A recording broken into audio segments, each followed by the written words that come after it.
Yo, what's up? It's Patrick from Guy in the Cube, and I recently did a video on the new DirectQuery mode in Fabric and models that you create in workspaces that are backed by Fabric capacity. And there was a few questions, and the biggest question was like, hey, you mentioned this fallback to DirectQuery. What does that mean? And why does it happen? Can I prevent it? And so I decided to do a follow-up video to talk about this. So enough of all this talking. You know what I like to do? Let's head over to my laptop. So I'm gonna start here in this document that provides an overview of DirectQuery. And there's a table in this document that talks about the resource guardrails and max memory. In the case of the demos that I'm gonna do now, I'm using an F2. And there's definitely some guardrails placed around it. An F2 to an F32, you only can have 300 million rows in your table. There's some other limits on it, right? Like model size, row groups, and parquet files, right? But 300 million rows is the max. And so if you get outside the bounds of those guardrails, what it means is instead of paging the data into memory, like I talked about in the DirectLake video, it's actually going to issue queries. And we all know sometimes DirectQuery can slow things down, right? How do you prevent it? How do you check it? What do you do? Well, that's what I'm going to talk about a little more in this video. So back to my laptop. So what I've done is I've created a lakehouse, and in my lakehouse, I have a couple of tables, a cab rides table and a cab rides FB fallback. And so if you look at the row counts, in my cab ride table, I have 131 million. In my cab rides fallback table, I have 355 million. My workspace is backed by an F2. The maximum number of rows you can have is 300 million rows. If there's more than 300 million, it's not going to page the data in the memory. It's going to issue queries, okay? And so what I've done is I've created a model, and the model is simple, right? It has both of those tables connected to my calendar table. That's it. So what I've done is I've created a report that's connected to that model, right? It's just live connected to that model. And I built out some simple visuals, right? Both of them just show breakdown by year and how many rows are in the table. If I refresh these visuals, pay attention,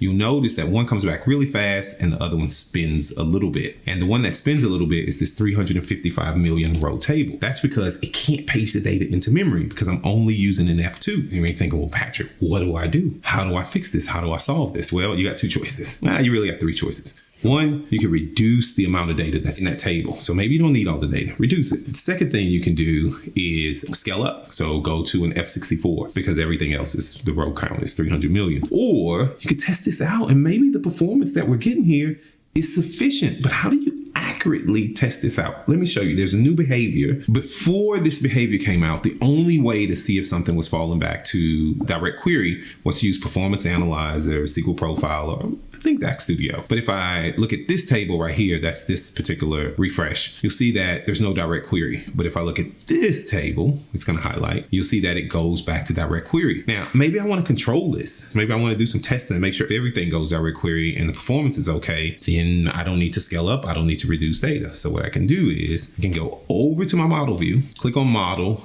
and then choose a semantic model. You'll see there's a DirectLake behavior. I can switch this to DirectQuery only. So it automatically saves the changes back. Or if you're working in Tabular Editor, you can connect to the model, go to options, and go to DirectLake behavior. If I refresh the schema, you'll see it's going to switch here in just a little bit, right? DirectQuery only, okay? Either way, it does the exact same thing. Now, if I go refresh this visual, so I'm going to refresh all the visuals on the page. Both of them spin just a little bit because once I turn that model to DirectQuery only, every visual on the page is going to go DirectQuery. Maybe that's acceptable for your organization. Maybe that meets the SLO for your organization, and you can just stay on that capacity. You just need to monitor it, make sure the performance stays within your SLA, and you're good. But maybe you go, you know what? I don't want to go DirectQuery because I don't want to issue queries to the source constantly all day. That can be expensive depending on the source you're using. I just want to go DirectLake. And if it fails, people will let me know and we'll figure out how to work around it, okay? So we'll go back over to my model and we can switch this to DirectLake only. It's going to save. We go refresh our report. Let's clear this out. Refresh the visuals. And what's going to happen is that one's going to fail. The one that's within the bounds, within the guardrails, it's going to succeed. But the one that's not, I'm telling it no direct queries and it's going to fail. And report consumers may complain and they'll let you know. And maybe you come up with a different technique or a different strategy to solve this. Maybe you need to use aggregations, import these aggregations and create a different type of model for them instead of using that. That's an option, or you got to scale up or you got to reduce the amount of data. By default, it's going to be automatic, and the tables that can use DirectLake, they will. The ones that can't, they'll fall back. This is the default behavior, and I go back and I refresh what you'll see is one will come back fast because it's cached and the other one will go in DirectQuery. It's a decision you have to make, but it is a great way using that behavior to test out maybe DirectQuery is fast enough. Maybe I need to use a different technique for this model because I can't scale up, or maybe you just need to scale up. All right, what do you think? You got any questions? You got any comments? Did you watch the first video? You should probably watch that video and watch this video. They're a great couple. If you want to know more about DirectLake and Fabric, there's probably a video flying above my head. Go check it out. And as always, from Adam and myself, thanks for watching. See you in the next video.